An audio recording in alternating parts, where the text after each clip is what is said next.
Hi everyone, welcome back. As you may or may not have already realized, I do live as much of my life as possible barefoot.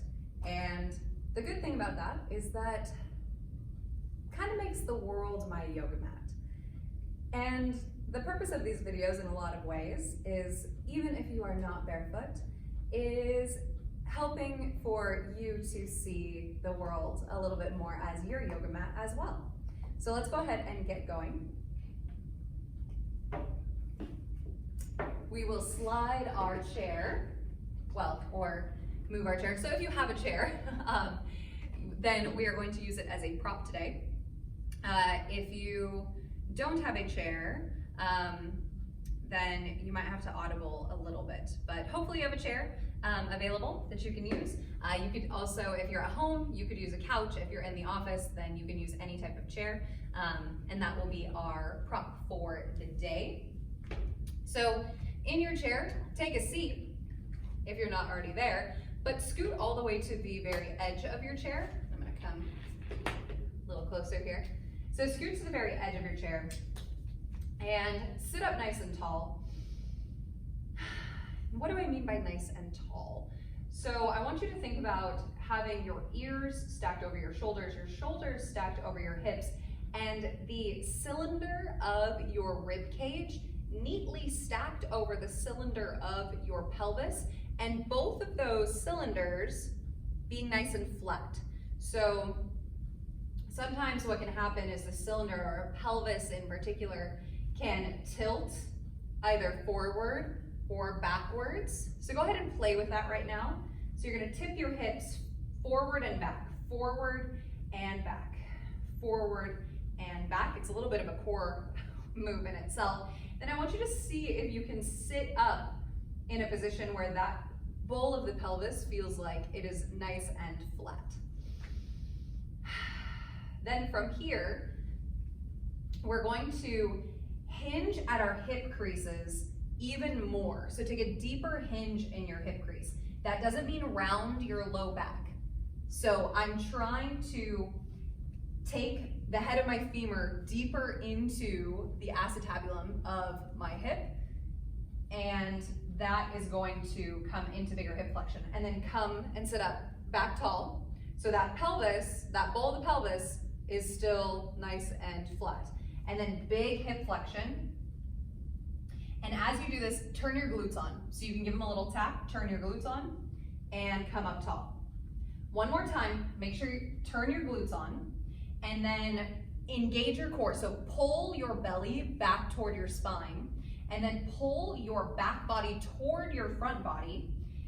And we're gonna see if we can lift our hips up and grab a hold of our shins, maybe our ankles. Glutes are on, hips are flexed, spine is nice and long, back of the head is in line with the shoulder blades are in line with the sacrum, and then bounce a little bit here, and the bounce is coming from our knees and our hips, not from anything that's happening in our spine.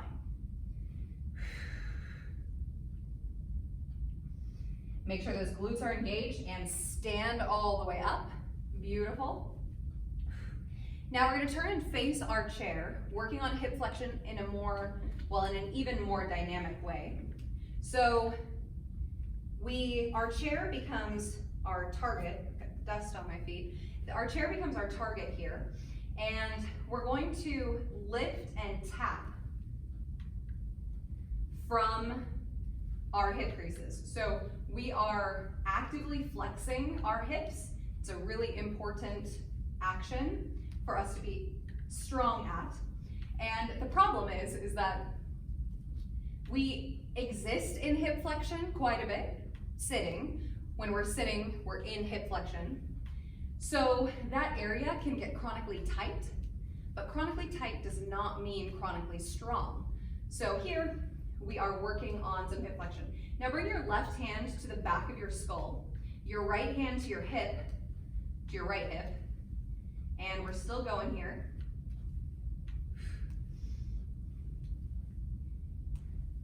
Now finish with your right foot on top of your chair. If you've got a swivel chair on wheels, then please be careful.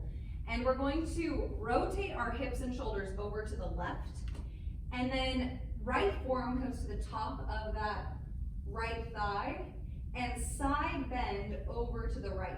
So we're opening up this space all along the left side body. Neck stays relaxed and just kind of goes along with the rest of the spine. And lift up nice and tall. Take that right foot down, turn face the other way. Left foot comes up. So hips and shoulders are open over to the right this time. Left forearm comes down. Your pelvis still stays neutral. We're not trying to tip in the pelvis.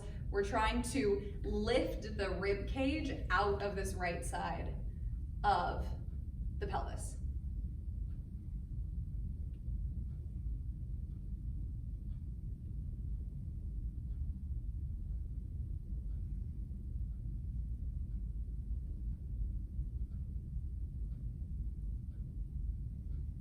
And come back up. Now, this next move, we're going to open up our hip flexors a little bit. So open up this front body. Now, there are two different ways that we can do this, and it kind of depends on what you're most comfortable with. So the first way, we can use our chair, and we're gonna scoot all the way to the left edge of the chair such that our left knee can come down and our left butt cheek is hanging off of the chair. So this is half kneel. And this is one way that we can open up through the front of this left hip. So you can either do this way, or you can step your left foot back and come into half kneel on the floor without the chair. So with or without, you're in this half kneel position, and I want you to activate your left glute. So squeeze your left glute. Again, you could give it a little kind of sensory feedback here, especially since you're being assisted. If you're on the chair, you might need to kind of give it a little cue. And then think about coming into as neutral a pelvis as you can. So for a lot of us, that might mean kind of drawing the tailbone down.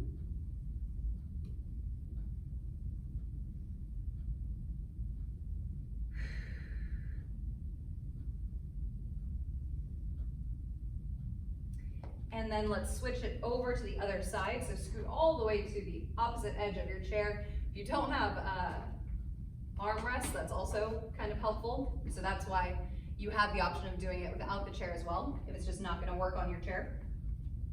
And we're in a 90-90 position. So both knees are at 90 degrees, and then I'm really gonna turn on my right glute. So my right glute is active, and then I can pull isometrically my left heel back in space as I tuck my tailbone, and that's gonna start to open through this whole front of the hip. Core is engaged. Back of the skull is in line with the shoulder blades.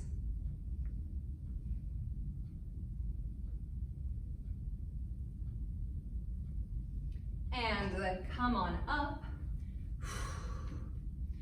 Take your chair in front of you, and we're gonna work a little more hip flexion right now. So feet are hip width distance apart, and my chair is, I don't know, 6 to 8 inches in front of my toes. Reach your arms forward and take your shoulder blades apart on the upper back, but keep your spine neutral. So take those shoulder blades apart.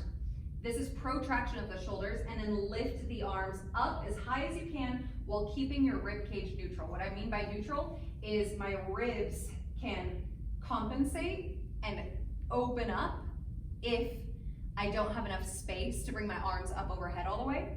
And in that case, you would just want to bring your arms up as high as you can while keeping the rib cage closed down. So again, reach the fingertips forward and then lift the arms up, keeping everything, there's a word that I'm looking for, but I don't have it. So keeping everything kind of locked in the cylinder of the core. Bring the hands to the hip creases and hinge at your hip creases and take your hands to your seat. Now glutes are on Imagine bringing your sits bones together. That's going to help engage your pelvic floor. Your belly is lifting up toward your spine. With a neutral spine, lift the arms all the way up in front and stand up nice and tall. And then hinge at your hips, so hip flexion. Bring your hands to the chair. You can bend your elbows a little more if you have space. My spine stays neutral. I'm not rounding through my spine, and I'm really trying to not round through my lumbar. So I'm maintaining the integrity of the curves of the spine. Again, squeeze the glutes and draw your sits bones together and come all the way up. We're making this movement much more efficient by activating these different muscle groups. Couple more, hip flexion, not lumbar flexion. Hip flexion, hands to the chair, core stays engaged, my spine stays nice and neutral.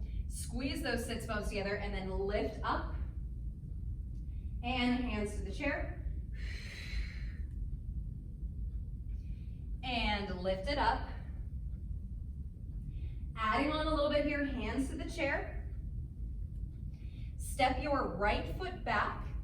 Your right foot is in line with your right hip, little bend in your right foot, big hip flexion in your left foot. Your left glute is working nice and hard. And then bring your hands to your hips as you stack the cylinder of the ribs over the cylinder of the pelvis.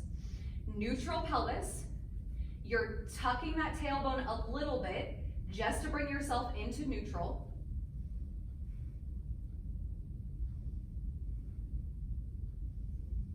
Hands to the chair.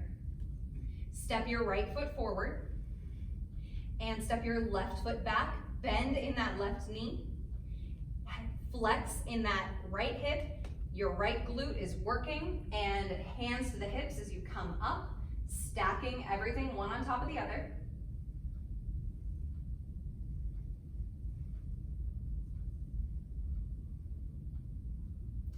Hands to the chair. Neutral spine, left foot steps forward. Stand it all the way up, and then open up over to the right and take your feet a little wide apart. And your feet don't have to be super wide here. We're going to come into some side-to-side lunges. Hands go to those hip creases, always bringing that intention and awareness to the action of flexion in the hip until it's well trained. And so we're going to side-to-side lunge, opening through the inner thigh,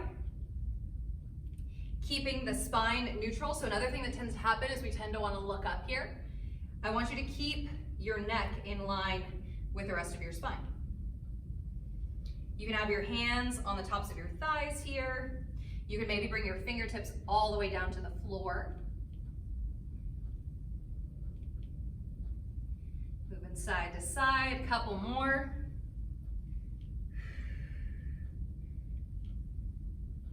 And then stand it up.